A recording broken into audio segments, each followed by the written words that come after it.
You ask Tiger to solve. This deals with linear equations with one unknown.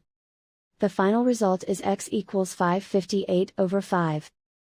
Let's solve it step by step. Group all constants on the right side of the equation. Add 11 to both sides. Simplify the arithmetic.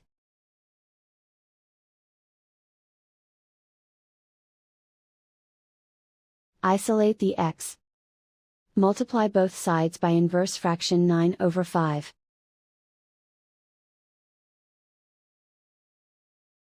Group like terms.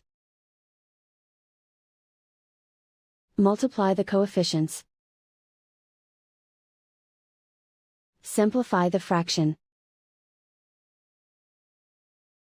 Multiply the fractions. Simplify the arithmetic. And so the final result is x equals 558/5.